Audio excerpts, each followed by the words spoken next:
Hello friends, welcome to my YouTube classes. आज हम पढ़ेंगे chemical symbol, formula and equations के बारे में।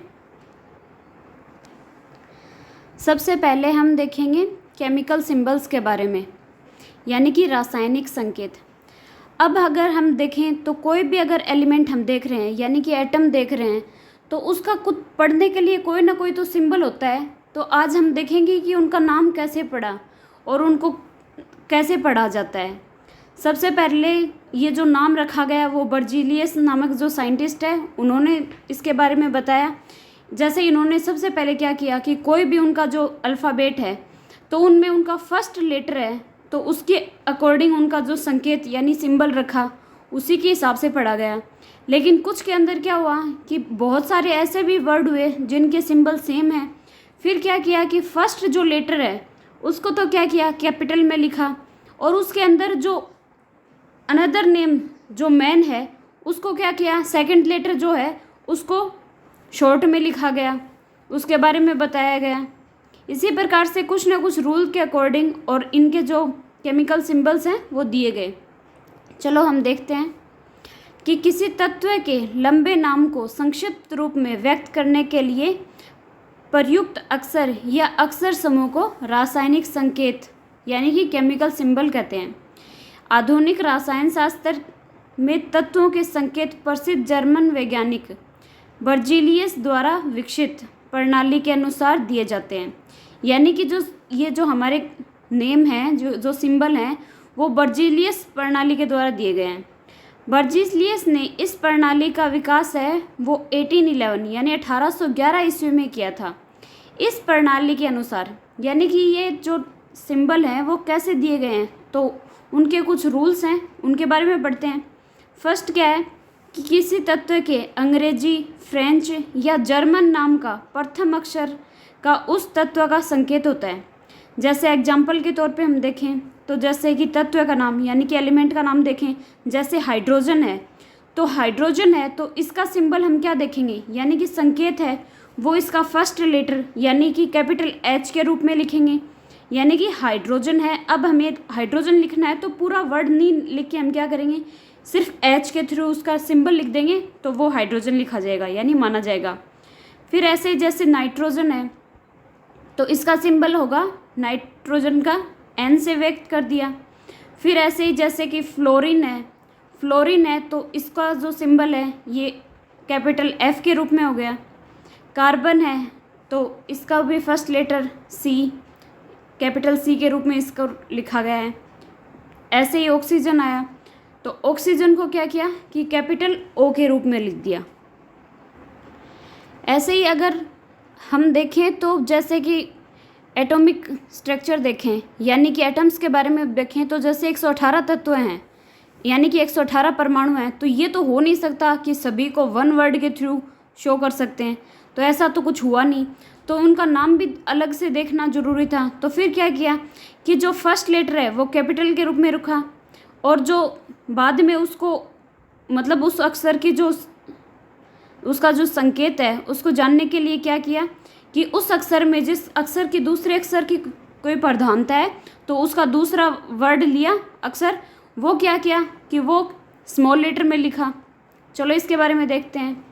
यानी कि इसमें बताया गया है कि यदि दो या दो से अधिक तत्वों के नाम एक ही अक्षर से शुरू होते हैं तो ऐसी स्थिति में प्रत्येक तत्व के नाम का प्रथम अक्षर या उसके नाम का कोई अन्य प्रधान अक्षर उस तत्व के संकेत के लिए प्रयुक्त किए जाते हैं। संकेत का प्रथम अक्षर है वो हमेशा क्या होगा, बड़ा यानी कि कैपिटल लेटर में होगा, और दूसरा जो अक्षर होगा वो हमेशा छोटा यानी कि स्मॉल लेटर में लिखा होगा। अब जैसे एग्जांपल्स देखो, जैसे बेरियम है तो बेरियम भी बी से हो गया।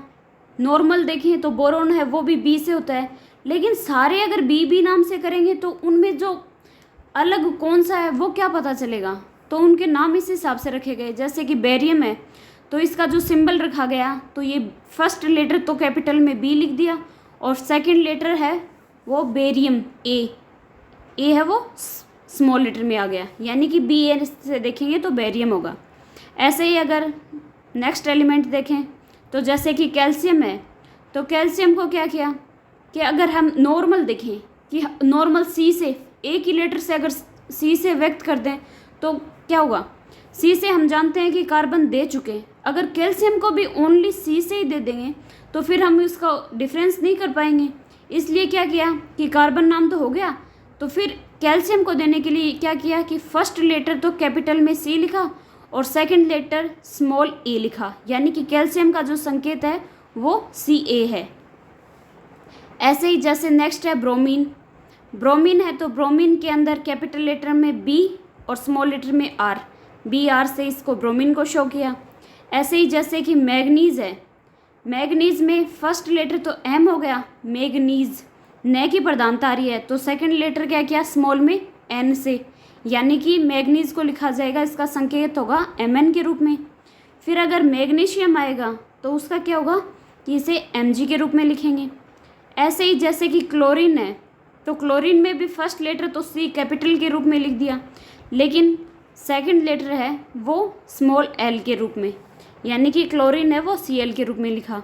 ऐसे ही बिस्मिथ है तो बिस्मिथ को क्या किया कि Bi के रूप में शो कर दिया, इसका सिंबल Bi रखा।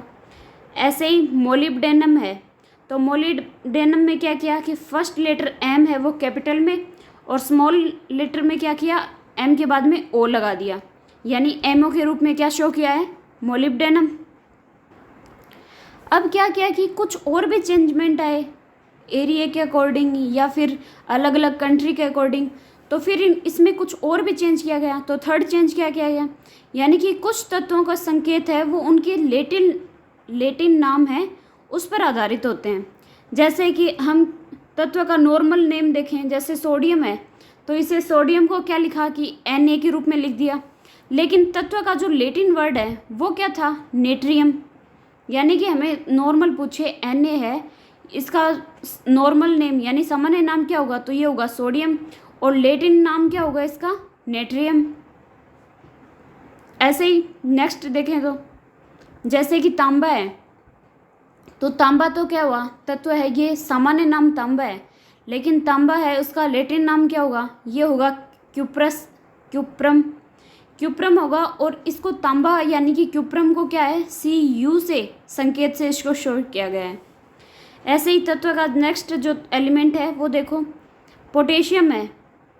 अब पोटेशियम हो गया और इसको लेटिन नाम क्या हुआ केलियम हो गया, लेकिन अब दिमाग में यह हुआ कि पोटेशियम को P से लिखें या केलियम नाम इसका जो लेटिन वर्ड है वो K से लिखें, इसलिए इसके लेटिन नाम के अकॉर्डिंग नाम रखा गया, यानी कि इसका संकेत क्या रखा गया पोटेशियम का K से शो किया है।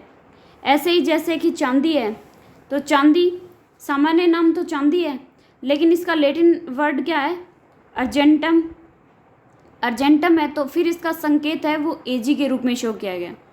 ऐसे ही जैसे चांदी आ गया तो फिर लोहा भी आ रहा है, तो लोहा क्या है ये भी सामान्य नाम है, लेकिन इसका लेटिन नाम क्या होगा वो फेरम होगा, तो इसको Fe के थ्रू संकेत दे दिया इसका सिंबल।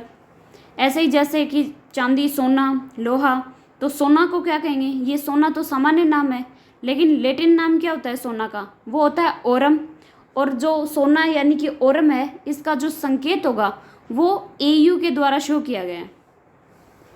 तो इस प्रकार से इनके कुछ रासायनिक संकेत दिए गए, जैसे ये तीनों नियम आपको बता दिए हैं कि इनके यानी कि फर्स्ट लेटर है, पहले तो क्या किया कि अगर वन वर्ड के थ्रू शो कर रहे हैं तो कैपिटल अक्षर हो गया, फिर बाकी अगर और भी केमिकल्स आए उसी वर्ड के ऊपर तो सेकंड लेटर जो है वो स्मॉल लेटर में लिखा। फिर थर्ड चेंजमेंट ये हुआ कि जैसे कि कुछ लेटिन नाम है उनके अकॉर्डिंग, यानी कि सामान्य नाम तो उनके अलग हैं लेकिन उनके लेटिन नाम अलग हैं, तो लेटिन नाम के अकॉर्डिंग उनका संकेत रखा गया है। अब हम देखते हैं नेक्स्ट केमिकल फॉर्मूला यानी कि रासायनिक सूत्र। अब ये भी तो है कि अगर रासायनिक सूत्र अगर हम पूरा लिखेंगे तो मतलब पूरा हिंदी में लिख रहे हैं तो काफ़ी लॉन्ग टर्म हो जाएगी, तो उनको शॉर्ट में करने के लिए यानी कि केमिकल टर्म भी होती है हर एक चीज़ की, तो उसका जो केमिकल नाम कैसे लिखा गया है वो भी बताया गया है। यानी कि किसी तत्व अथवा यौगिक के अणु की संक्षिप्त रूप में व्यक्त करने के लिए संकेतों के समूह को क्या कहा गया है, उनका रासायनिक सूत्र कहते हैं। अब जो रासायनिक सूत्र हैं वो 3 प्रकार के होते हैं। इनमें जैसे फर्स्ट है अणु सूत्र, यानी कि मॉलिक्यूलर फॉर्मूला, यानी कि मॉलिक्यूलर के अकॉर्डिंग उनका जो फॉर्मूला होगा वो कैसे, जैसे नॉर्मल देखें, जैसे हमने बोला हाइड्रोजन, तो हाइड्रोजन एक हिसाब से देखें तो हाइड्रोजन है वो एटम भी है, और हाइड्रोजन क्या है, मॉलिक्यूल भी है, जो कि H2 के रूप में शो हो रहा है। जैसे कि हम बोल रहे हैं वाटर, यानी कि पानी, तो पानी है उसका भी तो कोई ना कोई फॉर्मूला होगा, यानी कि उसको H2O से शो किया गया, जिसमें 2 हाइड्रोजन और 1 ऑक्सीजन होता है। ऐसे ही इनके अणुसूत्र दिए गए, तो देखो इनके बारे में पढ़ते हैं। मॉलिक्यूलर फॉर्मूला है, इसमें बताया गया है कि किसी तत्व या यौगिक के अणु में उपस्थित तत्वों के परमाणुओं की वास्तविक संख्या व्यक्त करने वाले सूत्र को तत्व या यौगिक का अणुसूत्र कहते हैं। यानी कि पूरा एलिमेंट है तो उसके अंदर अणु में कितने परमाणु कौन कौन से हैं, उनकी जो संख्या होगी उसको देखना, वही उनका मॉलिक्यूलर फॉर्मूला होगा। जैसे एग्जाम्पल के तौर पे देखें तो हाइड्रोजन के एक अणु में हाइड्रोजन के 2 परमाणु होते हैं, यानी कि हाइड्रोजन का जो एक अणु है उसके अंदर अगर देखें तो 2 हाइड्रोजन के परमाणु होते हैं उसके अंदर। अतः हाइड्रोजन का जो अणुसूत्र है वो H2 होता है। इसी प्रकार से जल के एक अणु में हाइड्रोजन के तो 2 तथा ऑक्सीजन का क्या है, 1 परमाणु होता है। अतः जल का जो अणुसूत्र है वो H2O होता है। अगर इसका जो मूलानुपाती सूत्र देखें, यानी कि एम्पिरिकल फॉर्मूला देखें, तो जैसे कि किसी यौगिक में उपस्थित तत्वों के परमाणुओं की संख्या के सरल अनुपात को व्यक्त करने वाले सूत्र को उस यौगिक का मूलानुपाती सूत्र कहते हैं। जैसे एग्जाम्पल के तौर पे देखें तो जैसे एथेन है, तो एथेन का फॉर्मूला क्या होगा, वो होगा C2H6। ठीक है, इसके अंदर क्या होगा कि एक अणु में जो कार्बन है और हाइड्रोजन है, तो यानी कि कार्बन के तो कितने परमाणु होंगे, यानी एटम कितने हैं, 2, और जो हाइड्रोजन है उसमें जो एटम है, यानी कि हाइड्रोजन कितने होंगे, 6 होंगे। तो इसमें जो कार्बन है और हाइड्रोजन है, इन दोनों परमाणुओं की संख्या को सरल अनुपात में लिखेंगे तो क्या हो जाएगा, 1:3। यानी कि जैसे 2:6 आया था, अगर इनको कट करेंगे मूलानुपाती सूत्र देखेंगे तो 2 के टेबल से कट हो गया, 2 एकम 2 और 2 तिया 6। तो यानी कि इनका जो मूलानुपाती सूत्र होगा, यानी कि सरल अनुपात में इनको 1:3 के रूप में शो करेंगे। ऐसे ही एथेन का मूलानुपाती सूत्र है वो क्या होता है, CH3 होता है। यानी कि ऐसे तो एथेन में क्या होता है कि 2 कार्बन और 6 हाइड्रोजन होते हैं, लेकिन इसका अगर मूलानुपाती सूत्र की बात करें एथेन की, तो वो क्या होगा, CH3 होगा, क्योंकि इसके अंदर 2 की टेबल से कट करके इसको CH3 बन गया। इसी प्रकार के ऐसे अगर एसिटिलीन और बेंजीन का जो मूलानुपाती सूत्र है, यानी कि मॉलिक्यूलर फॉर्मूला है, वो देखें तो वो क्या होता है, CH होता है। क्योंकि इन दोनों के यौगिक हैं, इनमें क्या हुआ कि कार्बन और हाइड्रोजन के जो परमाणुओं की संख्या है उनका जो सरल अनुपात है वो क्या होगा, 1:1 होगा। वैसे अगर नॉर्मल देखें तो एथेन का फॉर्मूला क्या होता है, यानी कि C2H6 होता है। ठीक है, लेकिन इनको कट करके ऐसे ही इनका जो मूलानुपाती सूत्र होगा वो 1:1 हो जाएगा, यानी वैसे CH3 के रूप में हो जाएगा। अब नेक्स्ट पढ़ेंगे हम संरचना सूत्र, यानी कि स्ट्रक्चरल फॉर्मूला। अब कोई भी केमिकल है उनका जैसे हमने मूलानुपाती सूत्र या फिर उनकी स्ट्रक्चर के बारे में देख लिया, लेकिन उनकी कोई ना कोई स्ट्रक्चर भी तो होती है कि वो किस प्रकार से जुड़े हुए हैं, तो उनके बारे में देखना। यानी कि कोई भी स्ट्रक्चर है तो उसमें जो एटम है वो किस प्रकार से बाइंड हुए हैं, यानी किस प्रकार से जुड़े हैं, वो उनकी स्ट्रक्चरल फॉर्मूला होता है। यानी कि इसमें बताया गया है कि किसी यौगिक के अणु के तत्वों के परमाणुओं की सजावट प्रदर्शित करने वाले सूत्र को उस यौगिक का संरचना सूत्र यानी कि स्ट्रक्चरल फॉर्मूला कहते हैं। मूलानुपाती सूत्र एवं अणुसूत्र में संबंध अगर देखें तो क्या होता है कि किसी पदार्थ का जो अणुसूत्र है वो अपने मूलानुपाती सूत्र का सरल गुणज होता है। एग्जाम्पल के तौर पे आगे देखें तो देखो, जैसे अणुसूत्र या फिर मूलानुपाती सूत्र है, जैसे n के रूप में शो कर दिया, जहाँ n का क्या होगा 1 2 3 4 मतलब इनफाइनाइट, कुछ भी जो भी होगा वो उनका मूलानुपाती सूत्र या अणुसूत्र होगा। अब हम केमिकल इक्वेशंस देखते हैं। किसी भी अगर मानो कि कोई भी चीज़ बन रही है तो उसके अंदर कुछ ना कुछ तो केमिकल्स बाइंड हुए हैं यानी जुड़े हैं, तो उसी के द्वारा क्या हुआ कि उनका कुछ ना कुछ केमिकल या रासायनिक समीकरण या केमिकल फॉर्मूला हुआ उनका। जैसे वाटर की बात करें तो वाटर में क्या हुआ कि हाइड्रोजन और ऑक्सीजन है वो जुड़ के उन्होंने H2O का फॉर्मेशन किया है। ऐसे ही जैसे कार्बन डाइऑक्साइड है तो उसमें कार्बन और ऑक्सीजन है, ये दोनों जुड़ के और CO2 बने हैं। तो ऐसे ही इनका क्या होता है कि केमिकल फॉर्मूला इक्वेशन होती है, तो उनके बारे में देखते हैं। यानी कि रासायनिक संकेतों एवं अणुसूत्रों की सहायता से किसी वास्तविक रासायनिक अभिक्रिया के संक्षिप्त निरूपण को रासायनिक समीकरण कहते हैं। जैसे कि कार्बन ऑक्सीजन से जलकर कार्बन डाइऑक्साइड बनाता है। इस अभिक्रिया को शब्दों में इस प्रकार से व्यक्त किया जाता है, यानी कि जैसे लिख दिया हमने, जैसे कार्बन हो गया, उसके साथ में जुड़ा है ऑक्सीजन, और वो दोनों मिलके क्या बना रहे हैं, कार्बन डाइऑक्साइड बना रहे हैं। ठीक है, लेकिन इसका कोई ना कोई रासायनिक अभिक्रिया या संकेत सूत्र भी तो होगा, तो उनको कैसे लिखेंगे। जैसे कार्बन है उसको C से नोट कर लिया, प्लस ऑक्सीजन को O2 के रूप में शो कर दिया, और ये दोनों कार्बन और ऑक्सीजन दोनों मिलेंगे तो क्या बनेगा, उनसे एक मॉलिक्यूल कार्बन डाइऑक्साइड यानी कि CO2 का बन गया। तो ये पूरी प्रोसेस हो रही है। अब नेक्स्ट देखते हैं ऊष्मा रासायनिकी समीकरण यानी कि थर्मोकेमिकल इक्वेशंस। अब ये नॉर्मल आप देखो कि थर्मोकेमिकल इक्वेशंस होती हैं, तो कुछ इक्वेशन ऐसी होती हैं जिनको रिएक्शन करवानी है हमें, तो उनको एनर्जी देनी पड़ती है, यानी कि वो एनर्जी ले रहे हैं, तो वो तो क्या होगी, यानी कि ऊष्मा का अवशोषण कर रहे हैं, यानी कि वो होंगी एंडोथर्मिक प्रोसेस, यानी कि वो ले रहे हैं ऊष्मा को। और कुछ रिएक्शन ऐसी होती हैं कि जो हो रही हैं और उसमें क्या होती है, ऊष्मा की ज़रूरत नहीं होती है, लेकिन वो जुड़ेंगी तो क्या करेंगी कि वो ऊष्मा रिलीज़ कर रही हैं, यानी क्या हो गई, ऊष्मा क्षेपी, यानी कि ले रही हैं वो तो एंडोथर्मिक हो गया, और जो छोड़ रही हैं एनर्जी ऊष्मा को, तो वो क्या होंगी, एक्सोथर्मिक प्रोसेस होगी। तो ये प्रोसेस होगी इसके अंदर थर्मोकेमिकल रिएक्शंस इक्वेशंस में। तो देखो हम पढ़ें, ऐसे रासायनिक समीकरण जिसमें रासायनिक अभिक्रिया के फलस्वरूप होने वाली ऊष्मा परिवर्तन व्यक्त की जाती है, ऊष्मा रासायनिक समीकरण कहलाएंगी। यानी कि ऊष्मा के अंदर जैसे किसी में ली है, किसी में छोड़ी है, यानी कि जो चेंजमेंट हो रहा है उसको ऊष्मा रासायनिक समीकरण बोल देंगे। रासायनिक अभिक्रिया मुख्य ऊष्मा को प्लस चिन्ह द्वारा, यानी कि अवशोषित ऊष्मा को माइनस चिन्ह के साथ संक्षिप्त अंत में लिख दिया जाता है। यानी कि जिसके अंदर एनर्जी ले रहे हैं तो उसके अंदर तो क्या होगा कि उसको क्या करेंगे कि माइनस के रूप में, और जिसके अंदर मुक्त यानी छोड़ रहे हैं उसको क्या है कि प्लस के रूप में शो कर देंगे। जैसे एग्जाम्पल के तौर पे देखें तो जैसे नाइट्रोजन एवं ऑक्सीजन की अभिक्रिया द्वारा नाइट्रिक ऑक्साइड के बनने में ऊष्मा का अवशोषण होता है, यानी कि अवशोषण हुआ, यानी कि एनर्जी ली है, अतः अवशोषण ऊष्मा को का मान को क्या है कि ऋण चिन्ह यानी कि माइनस के साथ समीकरण के अंत में लिखा जाता है। यानी कि किसी के अंदर अगर ऊष्मा ले रहा है तो उसको माइनस के द्वारा, और जिसके अंदर छोड़ रहा है यानी कि बन रही है और वो छोड़ रहा है तो उसको क्या करेंगे, प्लस के रूप में शो कर देंगे।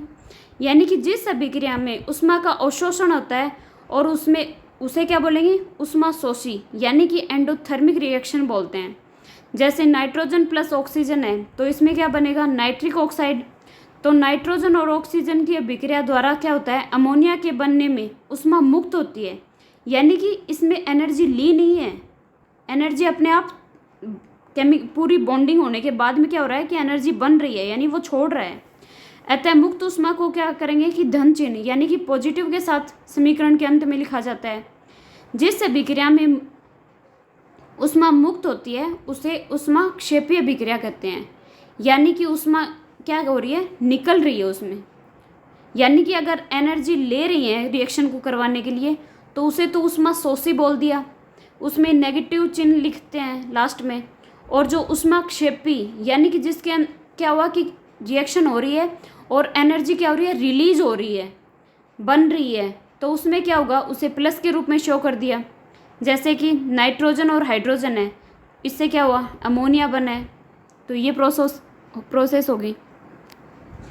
आई थिंक आप लोग समझ गए होंगे कि हमने जैसे पढ़ा कि केमिकल फॉर्मूला है, सबसे पहले तो हमने देखा कि नाम कैसे दिया गया, यानी कि पहले तो फर्स्ट लेटर है वो कैपिटल में लिखा, फिर कुछ वो अगर ज़्यादा हो रहे हैं तो फिर फर्स्ट लेटर कैपिटल में और सेकंड है वो स्मॉल लेटर में लिखा, या कुछ सामान्य नाम है और कुछ लैटिन नाम भी दिए गए हैं। फिर इनके जो संकेत हैं वो हमने देख लिए। फिर इनके कुछ सूत्र आए, यानी कि अगर उनके फॉर्मूला रिएक्शन हो रहे हैं उनके बीच में जो जो केमिकल्स है, यानी कि जो जो एटम्स हैं जो रिएक्शन में पार्ट ले रहे हैं, तो उनसे हमने क्या क्या बनाने के लिए लिया और लास्ट में क्या प्रोडक्ट बन रहा है, तो वो सूत्र बनाया।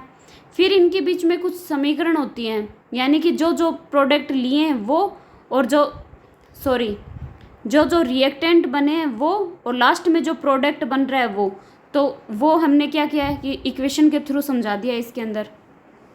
और उसके अंदर हमने बताया कि थर्मोकेमिकल इक्वेशंस होती हैं, यानी कि कुछ में एनर्जी क्या होती है कि अब्जॉर्व की जाती है, जिसके अंदर एनर्जी ली जाती है उसमें सोसी होती है, तो उसमें तो क्या होता है कि लास्ट में नेगेटिव चिन्ह के रूप में लिखते हैं। और कुछ रिएक्शंस ऐसी होती हैं जो एनर्जी छोड़ती हैं, यानी वो ले कुछ नहीं रही हैं लेकिन उनके अंदर रिएक्शन होने के बाद में वो एनर्जी रिलीज कर रही हैं, तो वो क्या होंगी एक्जोथर्मिक।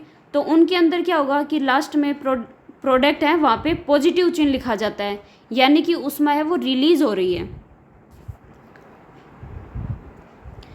आई थिंक आप लोग आज का जो हमारा टॉपिक था वो समझ गए होंगे। आज आप इसे अच्छे से पढ़ें, अगर अच्छा लगे तो चैनल को सब्सक्राइब करें, लाइक करें और शेयर करें। और अगर किसी को कोई भी डाउट हो तो वो कमेंट करके क्वेश्चन पूछ सकता है, मैं कोशिश करूँगी कि उसका आंसर देने की कोशिश करूँ। Thank you.